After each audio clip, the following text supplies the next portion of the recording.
And retirement is about change. All of a sudden you're going to have, or supposed to have, more time on your hands. But the downside of that is you probably just took a pay cut. So you've got more time, less resources, which is why a lot of people turn to reselling. When I grew up, I want to be retired. I want to be a retired reseller. Actually, those were never my thoughts as a young man, because young men don't think about retirement, at least most that I ever met. The first time I retired, I was 38, and I had big plans for what I was going to be doing. Rose and I were coming back from Italy. We owned some land in the Pacific Northwest, and we were going to build our dream home and then think about retirement. And we stayed busy. We started a business. We got into reselling. We built that house and another later on, because funny thing about retirement, plans and your situation change. I was thinking yesterday about the old Toys R Us toy store jingle, about how we want to be a Toys R Us kid. Well, the R, I think, in Toys R Us is retirement. You think you're going to have all this time and you're going to get all these adult toys and you're going to get to play. But maybe it's because Rose and I were young the first time we retired. And of course, we went right back to work doing things for ourselves, doing things part-time. So we never really slowed down in our 40s and 50s. In fact, if anything, we ramped up, kept adding new categories, new things like, need a sawmill? Let's operate a sawmill. Let's turn part of that time operating that sawmill into business work. So we kept expanding. Oh, an opportunity to clear out an estate. Must be some profit in there somewhere. Let's go ahead and buy the entire contents of a property and liquidate it. And of course, storage units. Sometimes we'd buy a few a week. And you had to have the skills and the storage ability. You had to have the transport capability. And when you're working alone or as a couple, sometimes that can be challenging, long days. So anybody who thinks selling in retirement is easy needs to take a closer look. Talk to somebody who's done it and been through it, and it may save you some heartache, because you may decide it's not for you. If at the beginning you're one of those people who thinks, I need all matching shelving, I need all matching bins, I need to get a big vehicle, I need to rent warehouse space, I need to have an office, I need to buy a new phone. You can lay out an awful lot of cash before you've even decided if reselling in retirement is for you. Categories I like to sell in. In the multi-quantity category, industrial, commercial parts. Health and beauty. I like health and beauty. Toys and games when I can get a case of them at an auction. Car parts, same way. Brake pads, lug nuts. If I can get them in volume from an auction, I like them. One listing.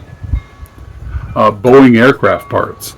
I sometimes get them in, and it's the same thing. They stock them in serious quantity. They no longer need that part. Auction gets them. I get them in multi-quantity. Then there's batch listing. Not quite as fast as multi-quantity, but if you're getting enough of the same type of items so that you can set them aside and then photograph them all at the same time and then list them all at the same time, there are many, many items. This is probably the largest category. You got single coffee cups, you got ball caps, you got all the media forms, you've got knives and hatchets, challenge coins, and I just put a video up on that, military patches and insignia. Anytime someone's collection goes to auction, and the auction company has several lots that obviously came from someone's collection of something, and you can get them. Could be Department 56, could be Steiff Bears, but the auction company's putting them out in lots, and if you buy several of them, you can batch list them. Comics and manga, action figures, harvested parts. It's a great way to do your harvested parts. You harvest 10 parts, You make 10 duplicate drafts, and you just put the name of the individual parts in. Speeds up the process. And then, of course, everything else falls into the one-off category. Vintage and antique tools, junk drawer lots where you're putting a bunch of things together to sell them as a group, new old stock small electronics, military surplus that isn't patches or insignia. Like I've got a German tanker's set of coveralls down in the shop I need to get listed. Haven't seen those before, probably won't see one for some time. I have one. And household goods, general household goods. One of the nice things about selling household goods is that even when the economy takes a downturn, there are certain things people need or feel they need anyway. So they may stop spending their disposable income to buy things to add to their collection. But if your microwave breaks, you need a part for it because you don't want to buy a new microwave. If you drop your grandmother's teacup and you want to make sure you replace it before she notices, all right, one-offs. One-offs tend to sell regularly, but each one is more work. Now, would I sell one-offs like this? If you've got 10 radically different items and each one basically has to start with a new draft to search a comp, it's the slowest way to list. It really is. So whenever you can set him aside and collect more from somebody's collection perhaps and batch list them, you've saved yourself some time. But at 38, I retired from 20 years in the Navy. And I had an unusual career in that I started out as an enlisted sonarman, submarines, and along the way I got myself a commission. So I became a naval officer. It's only a small percentage of the Navy officers community that comes up through the ranks, as they say. And you spend, 8, 12, 15 years as an enlisted guy, and then you're invited into the wardroom among the traditional naval officers. Yeah, it's an interesting experience. It's kind of like your first week of retirement when it doesn't feel quite real. I used to tell people who'd ask me about it, I said, the difference between a pirate, a privateer, and a naval officer traditionally isn't much. The paperwork under which you work and you operate is really the distinction between those three categories of seafaring people. And LDOs and warrants, Mustangs for the Navy, I think they relate more to being pirates than naval officers because of the way they came up and got their commissions. But it's about change, and retirement is about change. All of a sudden you're going to have, or supposed to have, more time on your hands. But the downside of that is you probably just took a pay cut. So you've got more time, less resources, which is why a lot of people turn to reselling. It used to be, especially in those years I was aboard a submarine and it would deploy, and you only knew if it was morning if the cooks were serving breakfast food. You couldn't tell the difference between 6 a.m. and 6 p.m. You couldn't see outside. And the days and the weeks would run together. It was very monotonous, especially transiting something like the Pacific. A friend of mine used to answer when he was asked what it was like, and he'd say it's like driving across America in the trunk of a car. Days and days of repetitive things, broken only by the excitement of, say, flooding or a fire drill or broken equipment. So it would alter your routine, but the rest of the time it was very repetitious. And I don't find that to be true reselling, at least not the way Rose and I go about it. I suppose if I were a niche seller and only bought and sold in a single category, I might feel that way. For instance, yesterday we went out and we dropped off a consignment load at an auction. We picked up items that I had purchased at the online auction. We brought it back, we unloaded the truck. I started to take a look at the items themselves, check their conditions, decide what I was going to do with them, basically. And I also did a little filming for YouTube. because there are some parallels between beginning to be a content creator and starting a reselling business. The skill sets have some overlap. But I didn't get any listing done. So today, of course, I need to do some listing. I'm doing some more filming. I've already posted one video. I answered some correspondence from potential buyers on eBay. Yesterday, I did some shipping. It went out curbside. Today, in fact, here's one of the little items I've got to pack. This is an not Ashton Kutcher, that's the actor. Was it Ash Ketchum? Figure, Pokemon figure. And he only sold for about $8 plus shipping. And it's like, well, how can you sell something for $8 and talk about retirement funding fun things like toys or vacations? Well, if you buy him at the right price and he comes in with a group and you batch photograph those items, you can sell these effectively because you've only got a few minutes involved in each one. If you buy an auction lot with half a dozen or 10 or 12 or 20 figures and you then bring them back, clean them, shoot them all at the same time, make a listing that's repetitive, and then make 20 copies of it, insert your photos, and you can have them up in pretty short order, unless you're distracted by doing other things. For instance, I woke up this morning to the sound of rain. You can see I'm wearing a sweater. It's turned cool at the lake. The fountain's off. Point is that the days vary. It's fun because no 2 days are exactly the same. Some days we're on the road, some days we're here. Today is a day where Rose is in town and I'm here. It varies from day to day. Some days are listing heavy, some days are pickups, some days are shipping heavy because I have more sold items if Rose ran a bunch of offers. In fact, that's one of the reasons he only sold for $8 is because he went out on an offer. It's just the nature of the business, and it keeps us busy, it keeps us engaged. And the word retirement, if you think about it, to retire is to pull back. People say they're going to retire to bed, or they're going to retire to Arizona. Wind's kicking up. Cameras pulsing with the wind on the tripod. To retire implies you're pulling back. And I guess in a sense you are, because you no longer have a commitment to be at a given place at a given time most days. You get to work for yourself. And one of the pluses of this is that other than your partner, you don't really have to answer to anybody. How successful you are depends on the decisions you make and how you go about this. Though there are days when Rose and I have a definite thought on whether I should invest time and money in a given purchase or not. Sometimes she's in favor and I'm not for different reasons, and vice versa. So each day brings challenges, each day brings changes. This morning, I'll be making a video a little later on a change eBay made this week.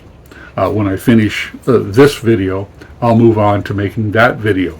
I can make a lot more video recording time than I can edit as quickly.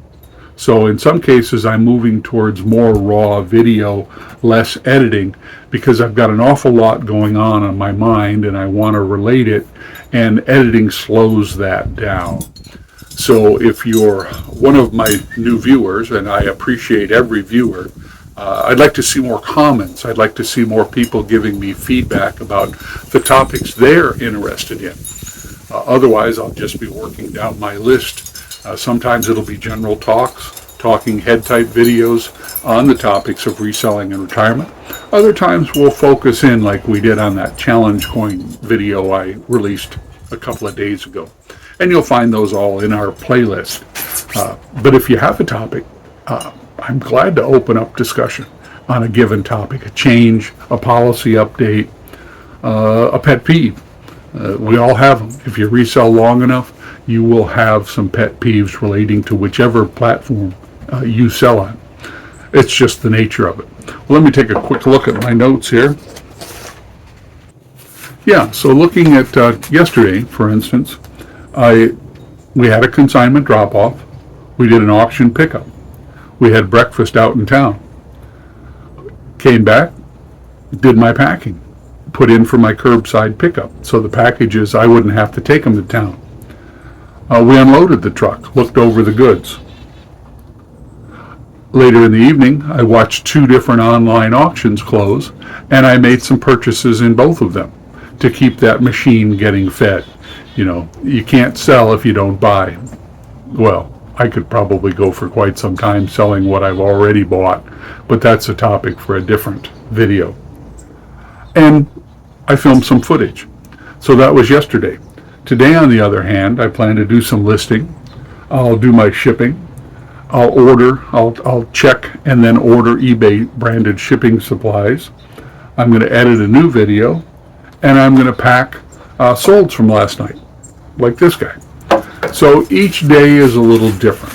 I mean, I only have one of these, so it's not repetitive. I like nothing better than to find a case or a dozen or a handful of a new old stock commercial industrial item.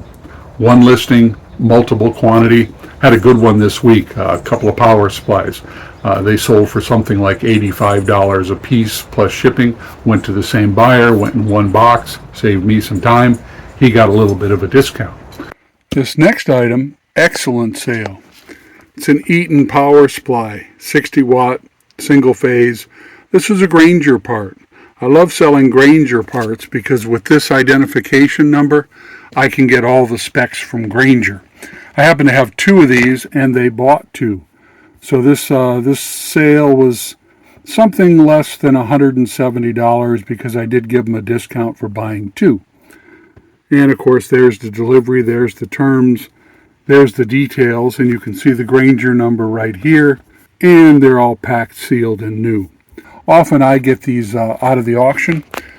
Commercial auction that I used to have a guy who'd bring Grainger parts in quantity, in lots, and I'd buy them in lots.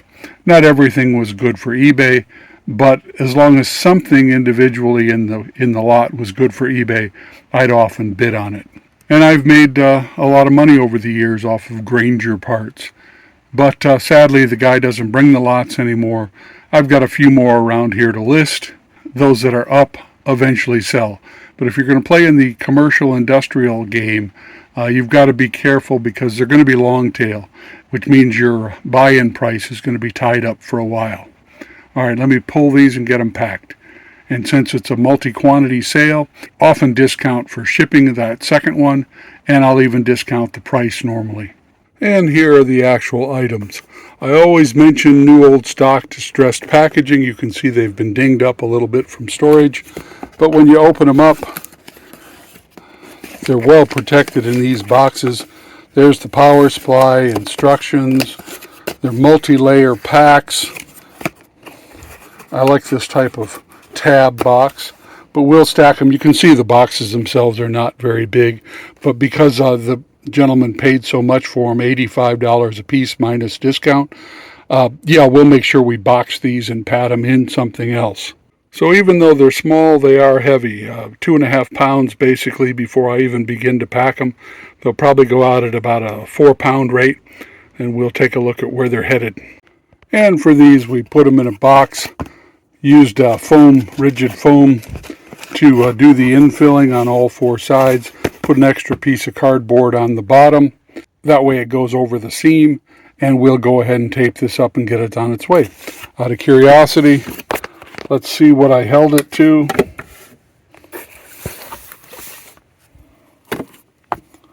And we'll come out at 3 pounds, so that's good. Now, because the item totals out at nearly $200 with the shipping, this screen pops up. It wants to know if I want to add the extra ship coverage.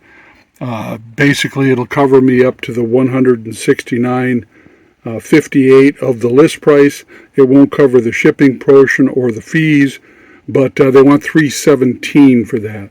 So the question is, and this is one you'll have to answer, is covering the extra $70 worth $317?